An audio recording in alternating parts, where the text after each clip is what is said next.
Last time on Notorious Talker runs the world's greatest clan. After finally arriving at the village they had taken their first job in, Noel and Alma make quick work of their enemies, despite their numbers, and evade a poisoning attempt by their employer. Noel vows to become a regalia in a year's time, while Alma affirms her loyalty to Noel after finally finding purpose in life. How will Alma's unstable mental state affect the two later on, and what is up next for Blue Beyond? Let's find out in episode 5. The episode begins with a gray-haired man dragging an unconscious guard into a restroom, where he puts on his uniform and shapeshifts into him. This trespasser then takes the guard's place in his station position, striking up a conversation with his fellow guard so he could learn about the identity of the prisoner he was guarding, Hugo Capiglia the puppeteer, the mass murderer who had wreaked havoc in the imperial capital. While doing his daily morning routine of completing 2 laps around the city walls, carrying a barrel full of stones within 2 hours, Noel recounts the training days with his grandfather, who had transformed from a sweet, loving grandfather to a tough coach once Noel had expressed interest in becoming a seeker. Being born with the disadvantage of not being able to strengthen themselves, talkers like Noel had to work especially hard compared to everyone else in order to survive in this harsh world.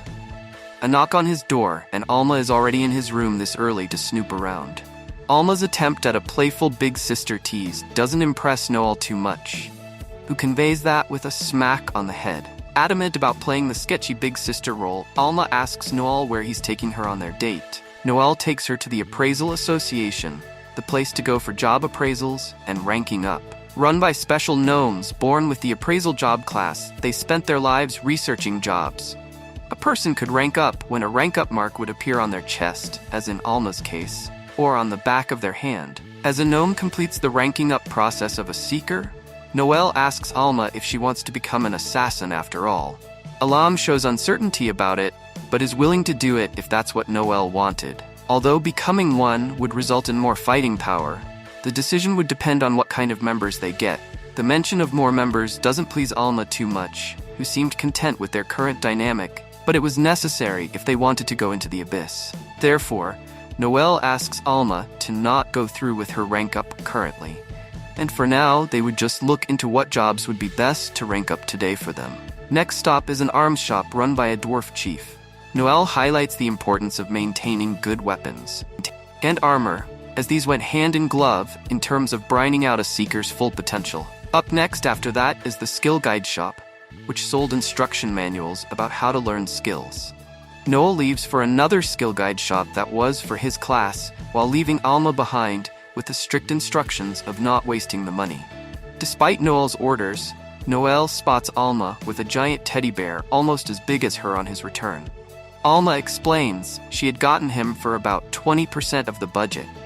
Although before Noel starts talking trash to her, Alma tells him she had actually also bought an instruction manual for a skill, a ranged armored piercing, which could be used to half enemies' defenses. As Alma brags on about the incredible haggling she did by buying both the teddy bear and the book in under 1 million fil, Noel tells her about the skill that he couldn't get because it was too expensive.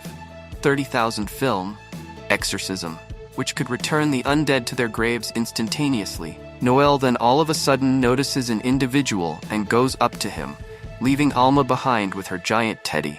All the way into the slumps, Noel meets up with Loki, the shape-shifting guy from earlier, who had hijacked a prison guard's post. As Noel complains about the location for their dealing, Loki tells him he had to keep a low profile. The information Noel had asked him to get turns out to be on the puppeteer, Hugo Capiglia, the mass murderer who rocked the capital. Figo shows concern over Noel's desire for him to join their ranks because of Hugo's crimes. Noel, however, believes in Hugo's innocence and was actually having info collected in order to set him free. Loki calls Noel nuts for first selling his teammates as slaves and now cooking someone alive. Noel, however, considers this as a compliment. Noel praises Loki the Faceless for a job well done, having been given that title because of his ability as an imitator to shapeshift into anyone he desired. Loki puts on a demonstration showcasing the ability that had helped him enter any place he wanted by transforming into several people within seconds. He then takes his payment from Noel and offers a cautionary tip by telling Noel about a new drug spreading around that gave a good high but would also put the user in a state of delirious rage. Albert Gambino, the head of a subfamily of the Luciano family, had been responsible for selling this drug, which is why he hadn't been taken out yet. Loki warns Noel to stay wary of him. Angry at Noel for just leaving her that on their quote-unquote date, Alma scoffs down food enough to feed the town when a familiar face runs into her. Meanwhile, Noel wanders about in the slums, teeming with drug addicts at every corner. This would never have happened under the previous boss's rule, but ever since his sudden death and his son Albert's takeover, the town has been in absolute shambles. Continuing his stroll, Noel passes by a really desolate-looking foreigner. Pitying the poor man who was down on his luck in a foreign land, Noel drops a silver coin while walking past him to lend him a helping hand. But the frail foreigner surprises Noel when he calls out to him about dropping his coin. Despite his honest intentions, the frail foreigner confuses Noel for a lady and advises him to take better care of her belongings.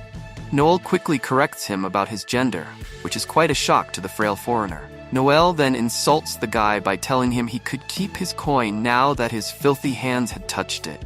He has no need for it, hoping he'd take the bait and keep the coin. But the foreign man insists Noel take his money, and when he gets physical, Noel quickly puts him in his place with a kick to the gut. The weak-looking foreigner then does something that surprises Noel. He takes the stance of a gladiator and charges Noel. Noel barely manages to dodge his swings at first, but then has no problem throwing around the skilled yet physically weak gladiator. The frail gladiator asks Noel if he was a ninja, a scout-like job that only existed in the Far East. Noel tells him he was a talker, not a ninja. The swordsman is surprised by this and asks Noel to show him some of his skill as he takes his stance and starts glowing because of his overflowing power. Noel gets very excited by this. Thinking he had found himself the next member of Blue Beyond, Noel challenges the gladiator to an all-out fight in order to see what he was capable of. But their duel stops before even starting when a short, stubby elf shows up, yelling at the gladiator for making a ruckus while he was gone, calling him by the name Koga. Meanwhile, Alma discusses her options as a scout in terms of ranking up. She could become an assassin or torturer as a frontline job, or a chaser or bandit as a backline job. The Appraisal Association had told Alma she had the highest affinity with assassin or chaser, although she still wasn't sure about what she wanted. Noel had told her to hold off on her decision till they got new members. Since then, they'll know what job will suit their party best. Alma's acquaintance tells her that perhaps Noel was busy searching for one right now. Back at Noel, the tiny elf electrocutes Koga using the ring he got because of his oath of subjugation with Koga. An oath that was illegal to make unless between a master and a slave. The tiny elf then takes notice of Noel. Also confusing him for a lady like his slave Koga, he makes creepy flirting attempts at Noel. Noel shuts him up by sending him flying like a football. Noel then starts interrogating the elf about his identity.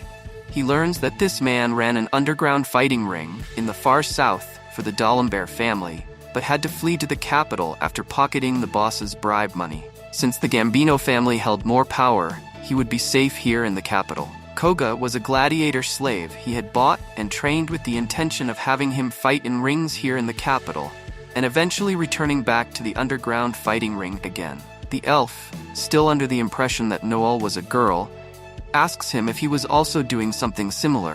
Noel finally clears the air by telling him he was a seeker and a man. The short elf is stunned at this, but far more at learning Noel was a man.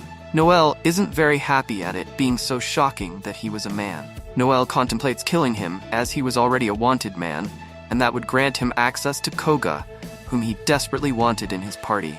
On the other hand, Alma, who wanted Blue Beyond to remain just her and Noel, makes her mind about just killing anyone who joins. As their eyes glisten with the menacing look of a murderer, a gunshot is heard as the camera pans to the sky, and the episode ends there. Stay connected, like and subscribe for more fun recaps on One and Only Endless Recaps.